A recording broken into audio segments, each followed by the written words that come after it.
Let us for a few minutes meditate on the Master and pray for the well-being of the whole humanity. Shanti Shanti Hari Om Tat Sat. Om Stapakaya Dharmasya Sarvadharma Swarupine Avatara Varishtaya Ramakrishnaya Te Namah. Asato ma sadgamaya tamaso ma jyotirgamaya mrityorma mritangamaya. Om Shanti Shanti Shanti. Let us offer our salutations to Sri Ramakrishna, the embodiment of all religions, the Supreme God incarnate. Let us pray to Him to lead us from unreal to the real, to remove all ignorance by lighting the lamp of knowledge, to lead us from death to immortality. Sri Ramakrishna has been giving spiritual instructions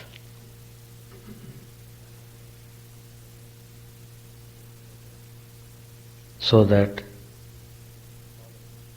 we may follow the path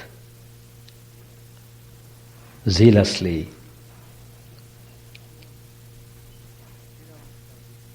Sri Ramakrishna is fully aware that it is not a very smooth path. In the beginning of spiritual life, one goes by a roundabout way. One has to suffer a great deal. But when through the grace of God, devotion and ecstatic love are awakened in his heart, the path becomes very easy. Why the spiritual life seems to be difficult? Why it is so? Because it is rather difficult to pull the mind away from the worldly attractions. Unless you pull the mind away from them, spiritual life will not begin. It is very simple. So it is difficult for us to follow, because it is very simple. So what Sri Ramakrishna tells here is that you will have to shun all these temporal attractions, glamours, illusions. Call by whatever name you want. Distractions, diversions. So, ask yourself, what is it I want? You have to ask that question directly to yourself before you contemplate on spiritual life. Do I want this fleeting life of transient attractions, enjoyments, diversions? Or do I want the eternal bliss of everlasting life? So then you will be able to decide upon in what manner you will have to pass through spiritual way. So Sri Ramakrishna tells us that we will have to cultivate dispassion. Dispassion is the foundation of spiritual life. Without dispassion towards the world, faith and love do not grow. Somebody asked Sri Ramakrishna, where should one concentrate? People keep on asking this question. Should we have to concentrate on the heart center or between the eyebrows? Where? Sri Ramakrishna replied, the heart is a splendid place. But then he said, you may meditate wherever you like. Every place is filled with Brahman consciousness. Is there any place where it doesn't exist? The whole universe is filled up by God's consciousness. It is because of our foolish ignorance, it's because of our foolish attachment to worldly things, we have become blind. We are unable to see the glory of God. There is a significant story in the Puranas which Sri Ramakrishna tells. Sriman Narayan was incarnated himself as Vaman, a brahmachari. So he went and asked Bali Chakravarti, who was well known for charity. So he went and asked him, I noted you are well reputed as a good charitable person. Are you able to give me 3 steps of land? This Bali, the name of the person who was ruling the heavens,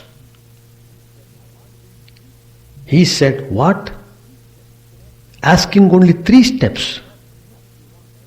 You can ask anything you want, I am ready to give. Why you ask only 3 steps? But then that brahmachari said, no, I want only 3 steps, nothing more. Anyway, not going to the details of the story, Bali agreed. And what this Vaman did, with 2 steps, the heavens, the earth and the interspaces, he covered. Is there any place uncovered by God? It is said that the whole creation is the Virat. That is the universal form of God. Vishwatma, Paramatma. The whole universe is the body of God. Then Sri Ramakrishna tells, you can meditate wherever you want.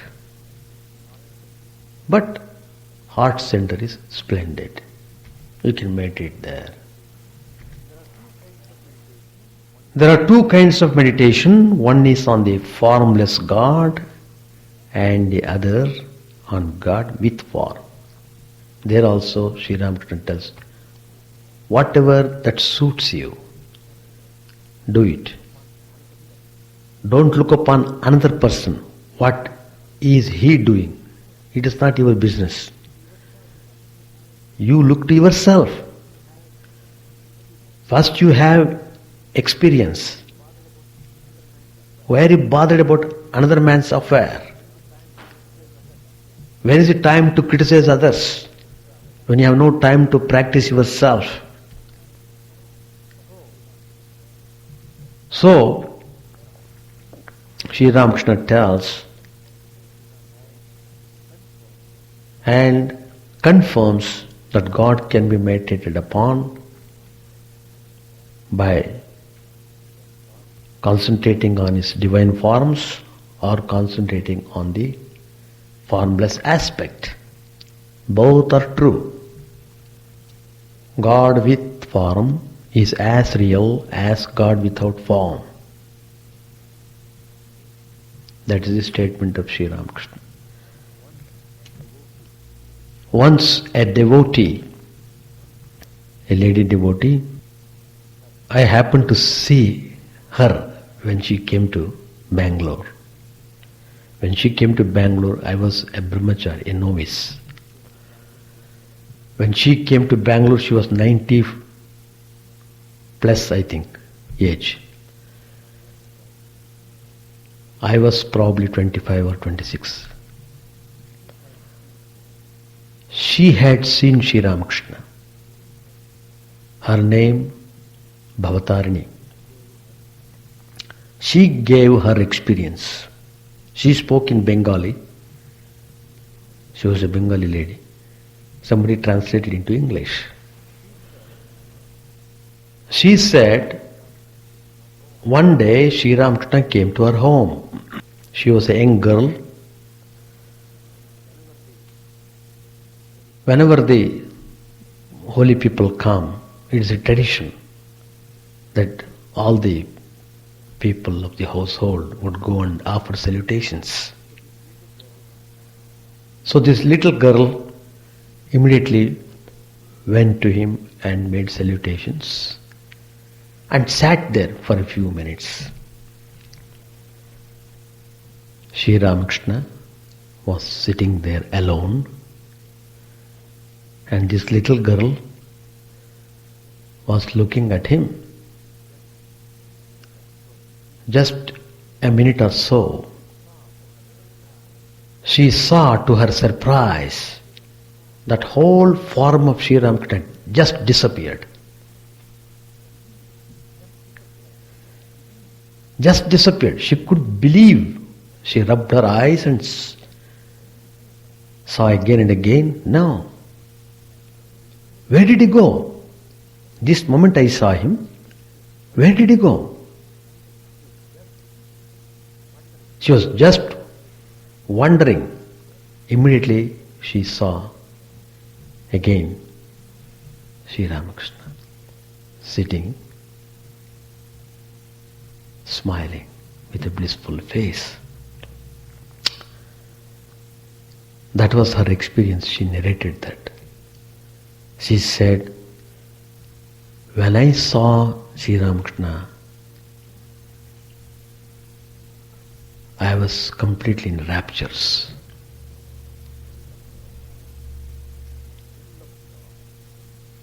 Full of joy.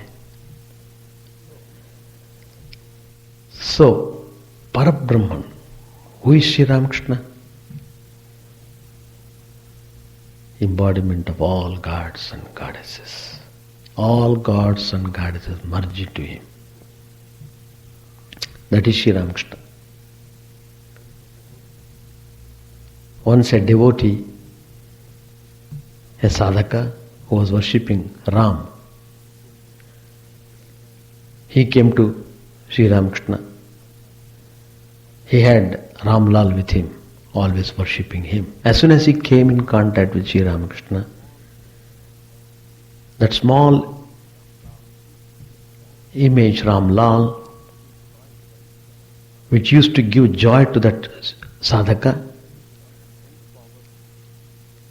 thenceforward it began to spend time in the company of Sri Ramakrishna. It would not go away from Sri Ramakrishna. Finally that sadhaka came to know that Sri Rama is happy with Sri Ramakrishna, so let him be here. And there is another instance where a devotee of Lord Krishna, who was having the child Krishna on her shoulders, she came to see Sri Ramakrishna. The child was visible to only to that lady, not to others.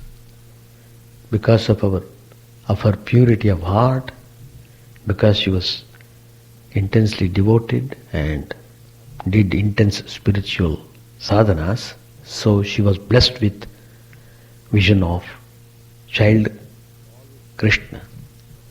It was always with her, giving joy.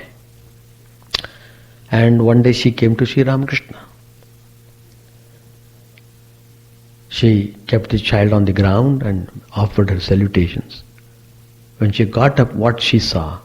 This little child, Sri Krishna, just crawling and entering into the heart of Sri Ramakrishna, got merged into him, thereby revealing that Sri Ramakrishna is none other than Sri Krishna himself.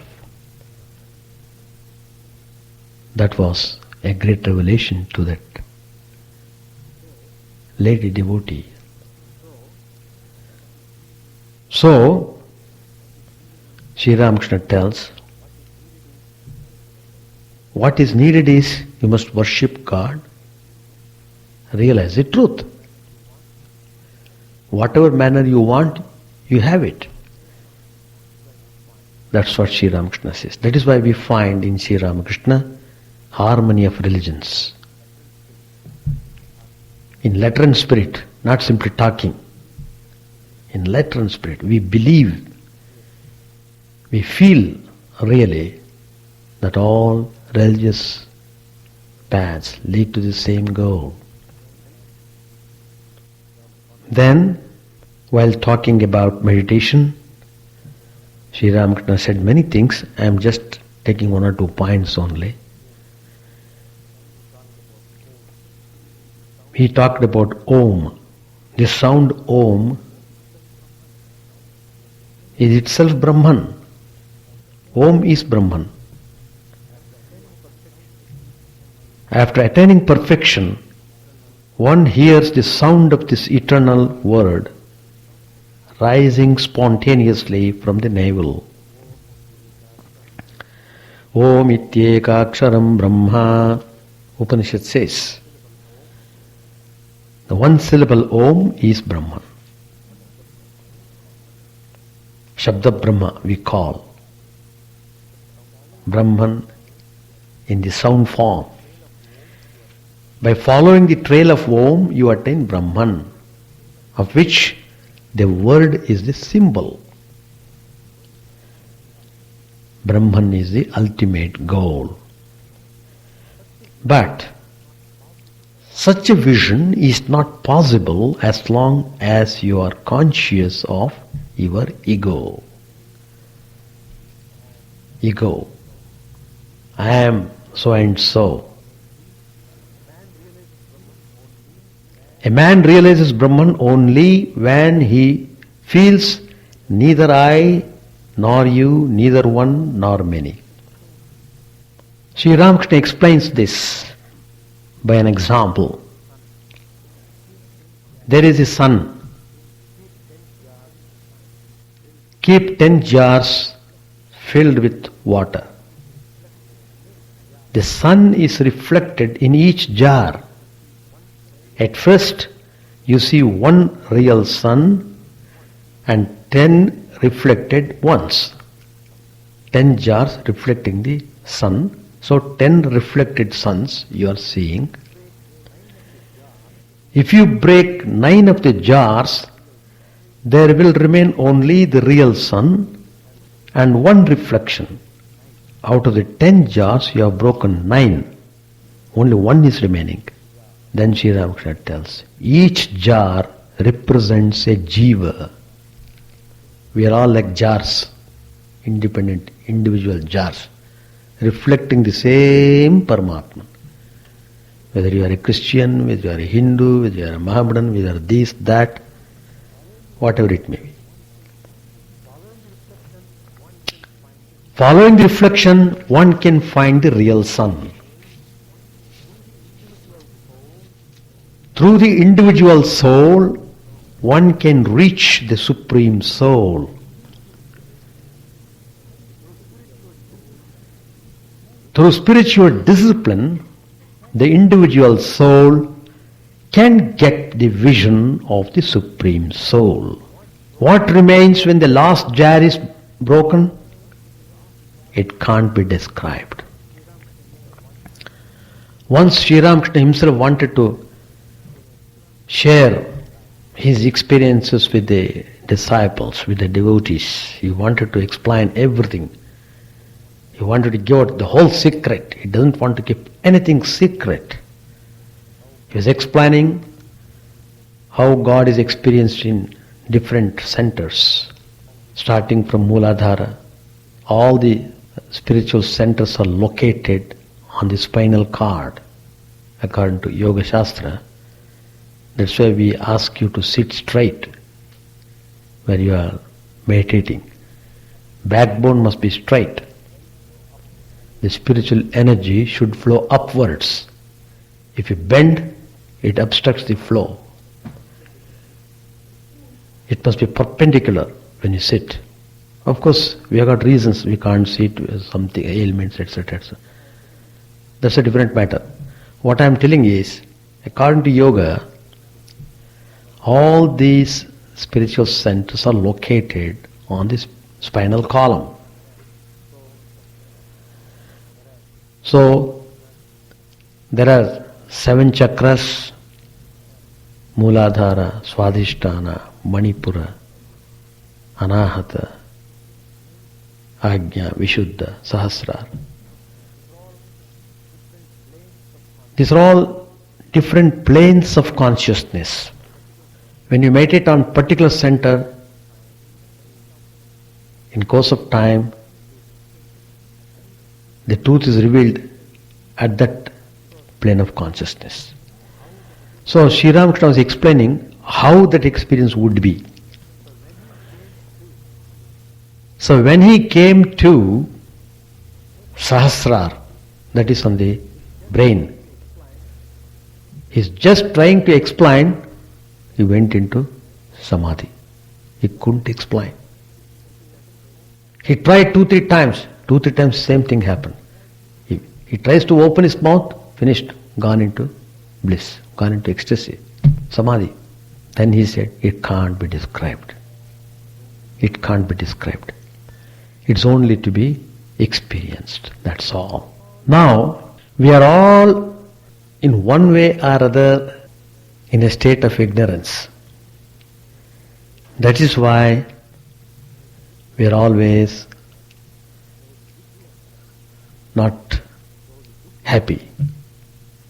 Though we look like happy, we look happy beings, but we are not happy really. Why? Because of the ignorance. The individual jiva Jiva means the embodied soul. He is not conscious of God, but of multiplicity. He sees many things around him. On attaining knowledge, he becomes conscious that God dwells in all beings. Sri Ramakrishna explains this by giving an example. Suppose there is a thorn in the sole of your foot. You get another thorn and take out the first one. In other words, he removes the thorn of ajnana, ignorance, by means of the thorn of jnana, knowledge. But on attaining vijnana, he discards both thorns, knowledge and ignorance. Both are transcended. Then he talks intimately with God day and night. It is no more vision of God. All the time he is conscious of God. In fact, that is the state of Sri Ramakrishna. He was always fully aware. He who has merely heard of milk is ignorant. He who has seen milk, he has seen the milk, has knowledge. But he who has drunk milk and been strengthened by it has attained vijnana. Jnana, vijnana. Special knowledge, superior knowledge. Now, as I said earlier, man suffers because of his ignorance. This ignorance is his sense of ego. When one is free from this egoism, surrendering his life, his mind and his intellect at the blessed feet of the Lord of all, renouncing all that he calls his own, then is he blessed indeed.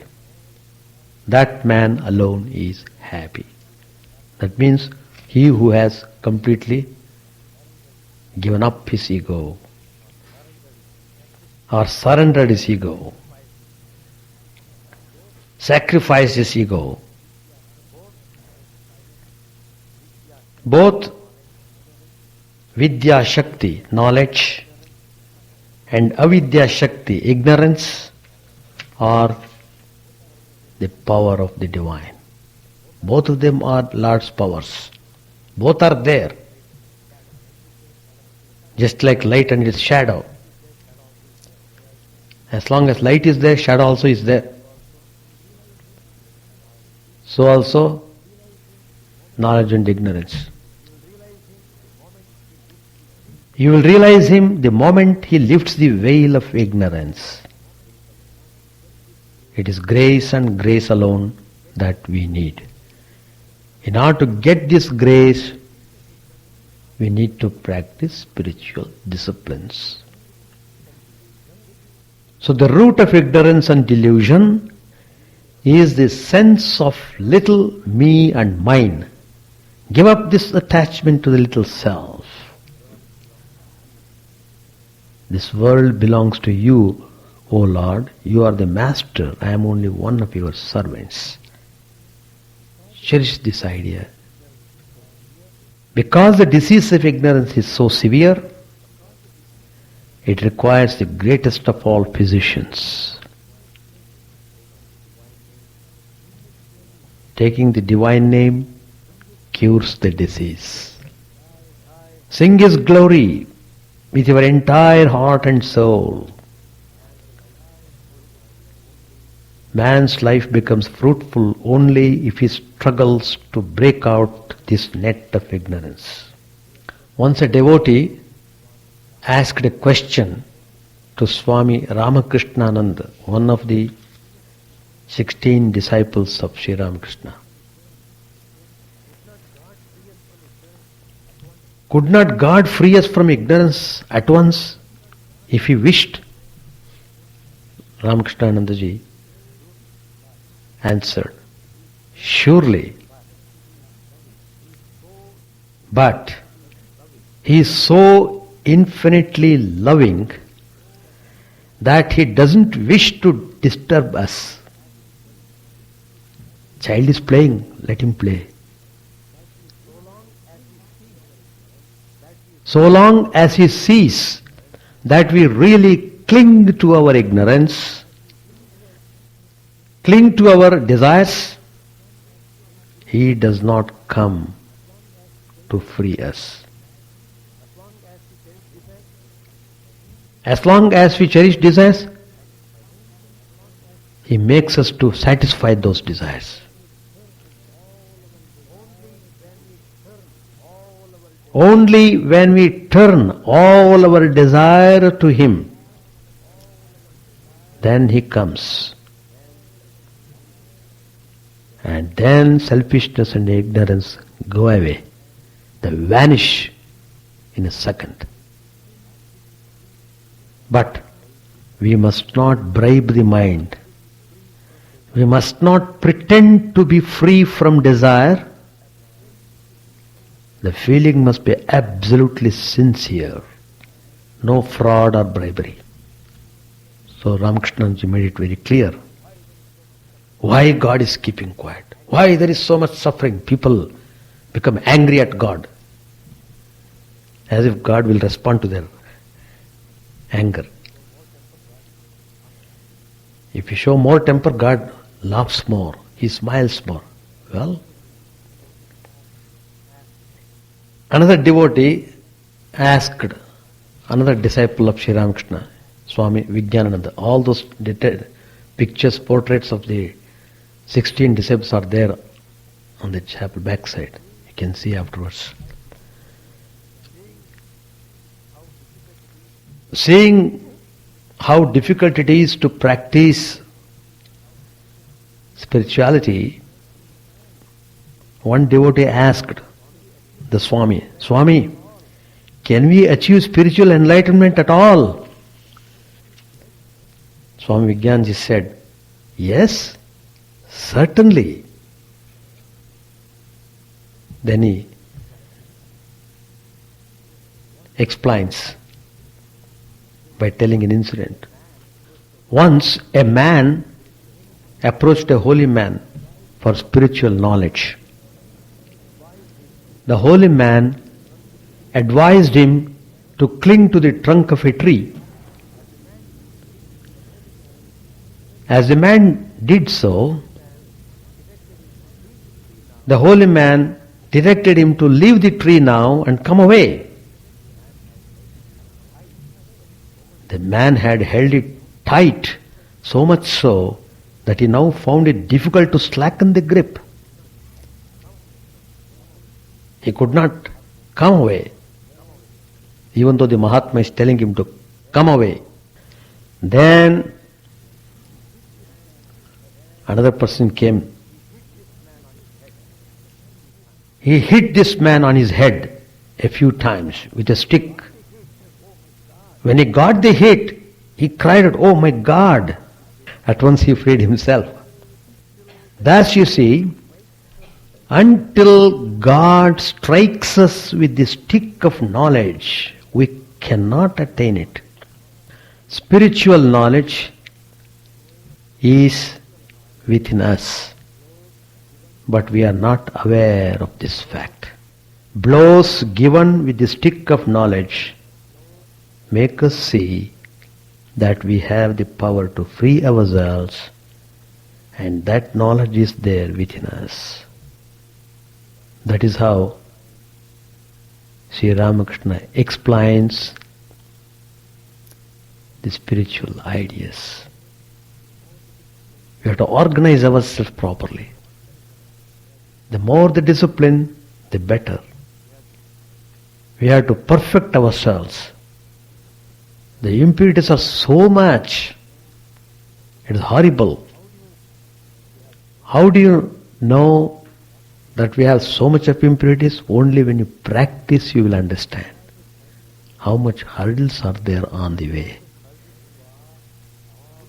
All those hurdles are All those hurdles were put by our own self, not by somebody.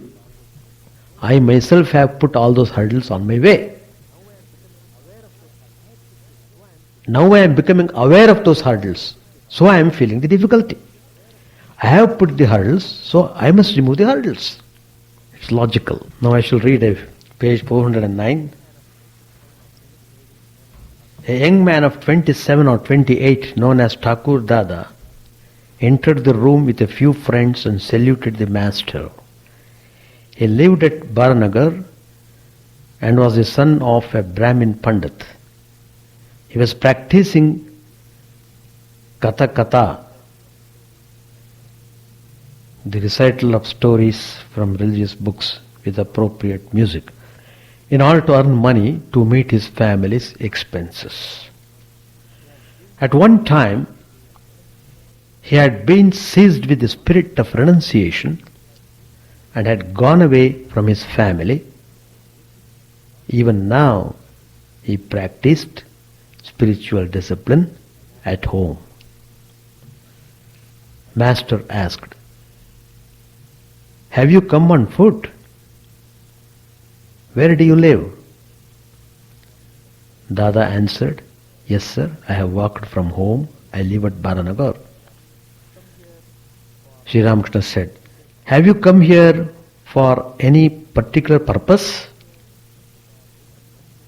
Dada said, "I have come here to visit you. I pray to God, but why do I suffer now and then from worries? For a few days I feel very happy. Why do I feel restless afterwards?" Sri Ramakrishna answered, "I see. Things have not been fitted quite exactly. The machine works smoothly if the machine fits the cogs of the wheels correctly. In your case, there is an obstruction somewhere." Dada said, "Yes, sir, that must be so." Then Sri Ramakrishna asked him, "Are you initiated?" Dada said, "Yes, sir." Then Master said, "Do you have faith in your mantra? You have received the initiation all right, but do you have faith?" A friend of Thakur Dada said that Dada could sing well. The master asked him to sing. Then Dada sang, "I shall become a yogi and dwell in love's mountain cave. I shall be lost in yoga beside the fountain head of bliss. I shall appease my hunger for knowledge with the fruit of truth. I shall worship the feet of God with the flower of dispassion. I shall not seek a well to slake the burning thirst of my heart, but I shall draw the water of peace into the jar of my soul. Drinking the glorious nectar of thy blessed lotus feet, I shall both laugh and dance and weep and sing on the heights of joy." Master said, "Oh, what a nice song! Fountainhead of bliss, fruit of truth, laugh and dance and weep and sing. Your song tastes very sweet to me. Why should you worry? Pleasure and pain are inevitable in the life of the world. One suffers now and then from a little worry and trouble. A man living in a room full of soot cannot avoid being a little stained." Dada said, "Please tell me what I shall do now." Sri Ramakrishna said, "Chant the name of Hari morning and evening, clapping your hands. Come once more when my arm is healed a bit." Mahimacharan entered the room and saluted the master. Sri Ramakrishna said to him, Oh, he has sung a nice song. Please sing it again. Thakur Dada repeated the song. Master said to Mahima, please recite that verse, the one about devotion to Hari. Mahimacharan recited, quoting from the Narada Pancharatra. What need is there of penance if God is worshipped with love? What is the use of penance if God is not worshipped with love? What need is there of penance if God is seen within and without? What is the use of penance if God is not seen within and without? Master said, recite that part also, obtain from him the love of God. Mahima recited, O Brahman, O my child, cease from practicing further penances. Hasten to Shankara, the ocean of heavenly wisdom. Obtain from him the love of God, the pure love, praised by devotees, which snaps in twain the shackles that bind you to the world. Master said, yes, Shankara will bestow the love of God. Mahima said, one who is free from bondage is the eternal Shiva.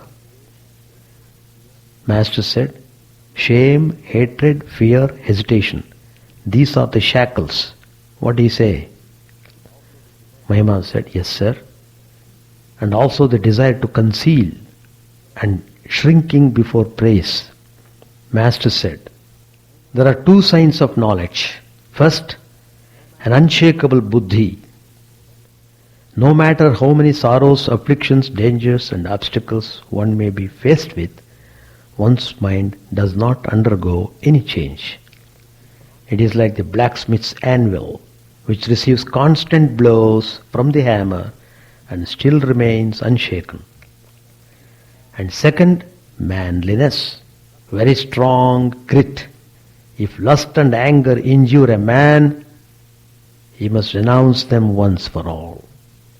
If a tortoise once tucks in its limbs, it won't put them out again, though you may cut it into. One moves in a slow rhythm. Intense renunciation is like the sharp edge of a razor. It cuts the bondage of Maya easily and at once. One farmer labors for days to bring water from the lake to his field, but his efforts are futile because he has no grit.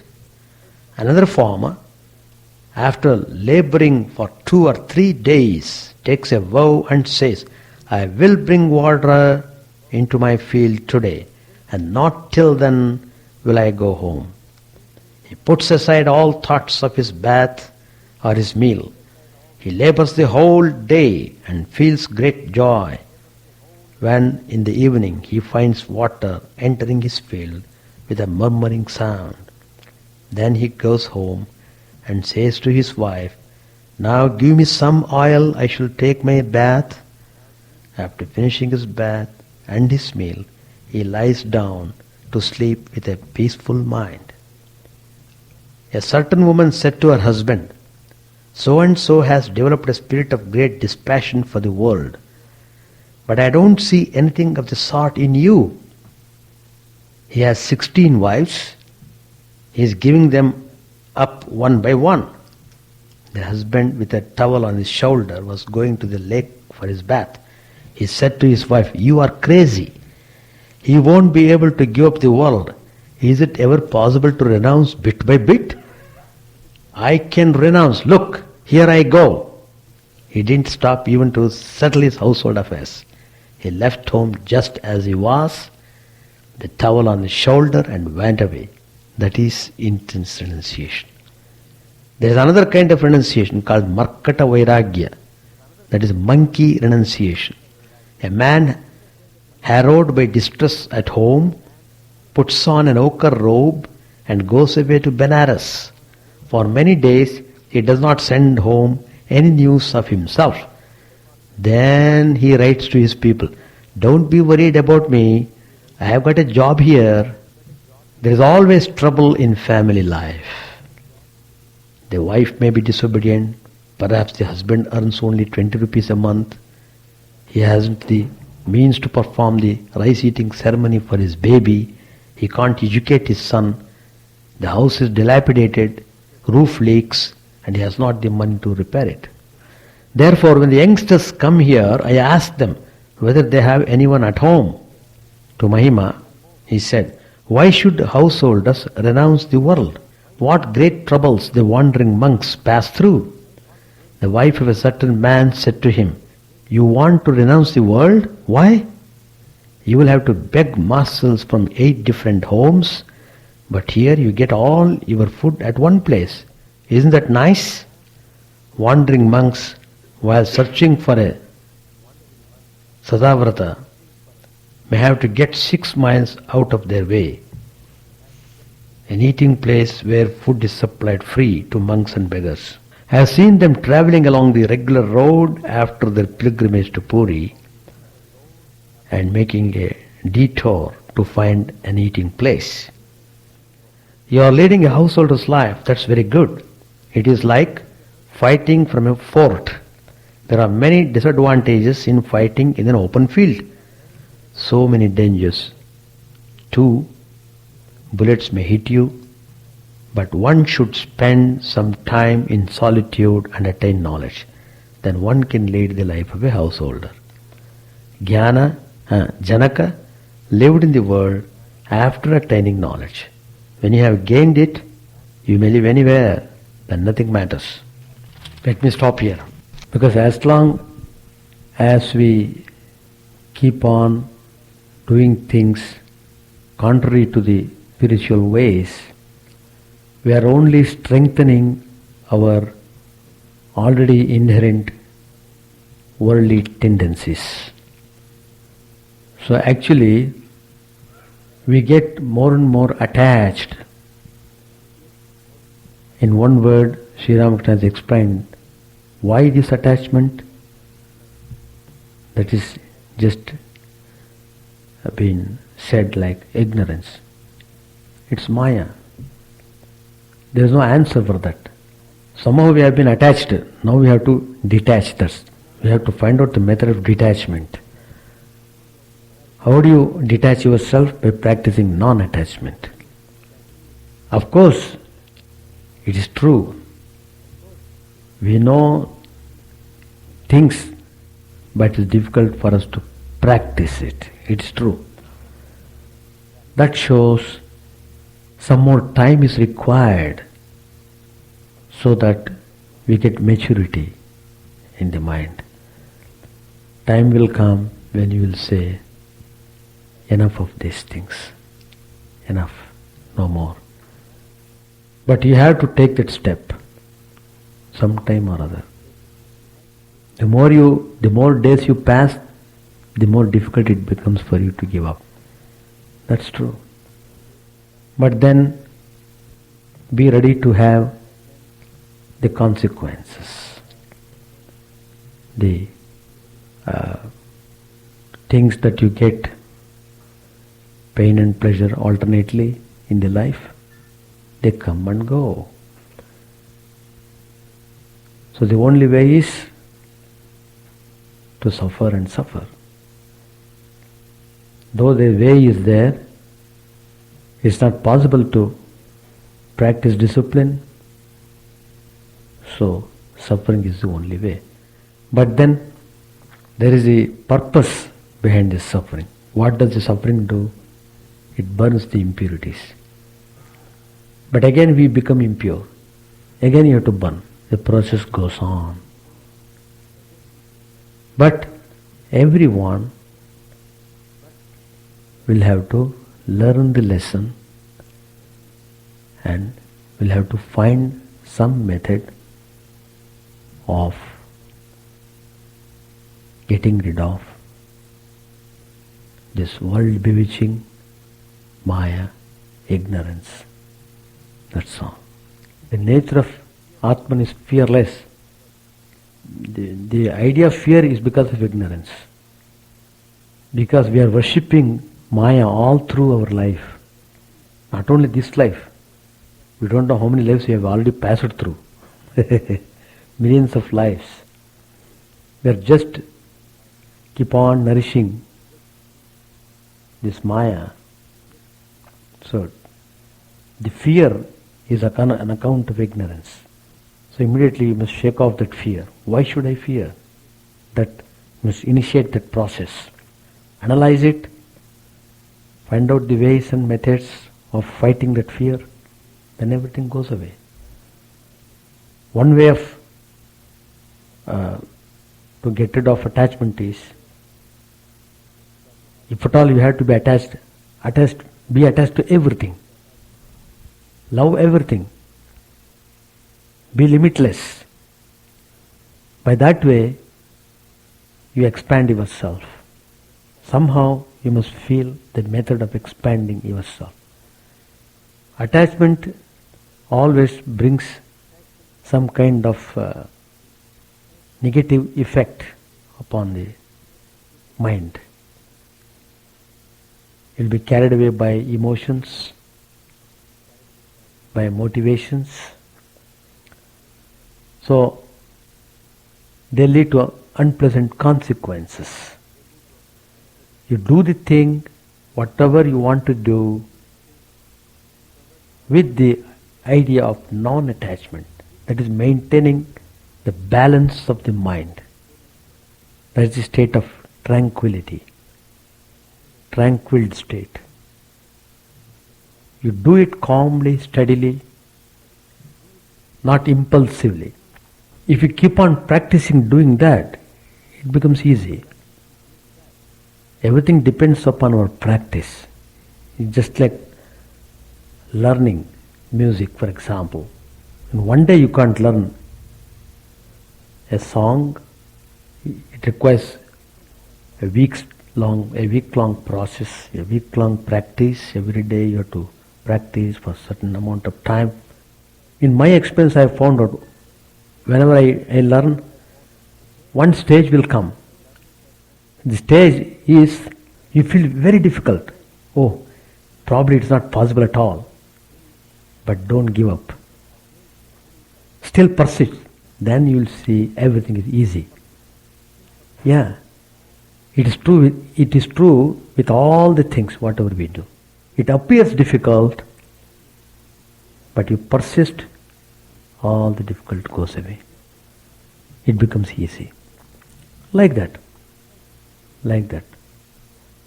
What is needed is, if you want to have real peace of mind, you will have to have the clear knowledge of these things so that you can adopt yourself in that fashion. That is, you have to reorganize yourself thoroughly. It takes time. It takes time. Chant the name of the Lord and His glory unceasingly, that the mirror of the heart may be wiped clean and quenched that mighty forest fire, worldly lust, raging furiously within. O name, stream down in moonlight on the lotus heart, opening its cup to knowledge of thyself. O self, drown deep in the waves of his bliss, tasting his nectar at every step, bathing in his name, that bath for weary souls. Various are thy names, O Lord, in each and every name thy power resides. No times are set, no rites are needful for chanting of thy name. So vast is thy mercy, how huge then is my wretchedness, who find in this empty life and heart no devotion to thy name.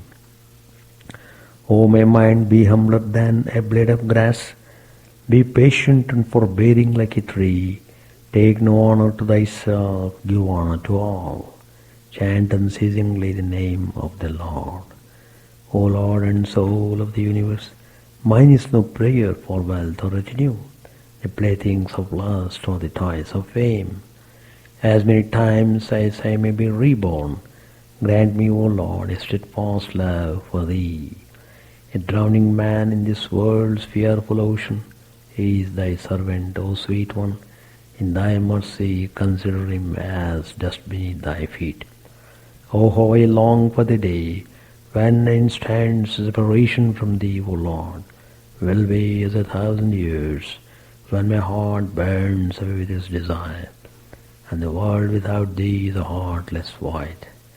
Prostrate at thy feet let me be, in unwavering devotion, neither imploring the embrace of thine arms, nor bewailing the withdrawal of thy presence, though it tears my soul asunder. O thou who stealest the hearts of thy devotees, do with me what thou wilt, for thou art my heart's beloved, thou and thou alone. O Lord, lead us from the unreal to the real. Lead us from darkness to light, and lead us from death to immortality. May all be free from dangers. May all realize what is good. May all be actuated by noble thoughts. May all rejoice everywhere. May all be happy. May all be free from disease. May all realize what is good. May none be subject to misery. May the wicked become virtuous. May the virtuous attain tranquility. May the tranquil be free from bonds. May the freed make others free. May good betide all people. May the sovereign righteously rule the earth. May all beings ever attain what is good. May the worlds be prosperous and happy. May the clouds pour rain in time. May the earth be blessed with crops. May all countries be freed from calamity. May holy men live without fear. May the Lord, the destroyer of sins, the presiding deity of all sacred works, be satisfied. For he being pleased, the whole universe becomes pleased. He being satisfied, the whole universe feels satisfied.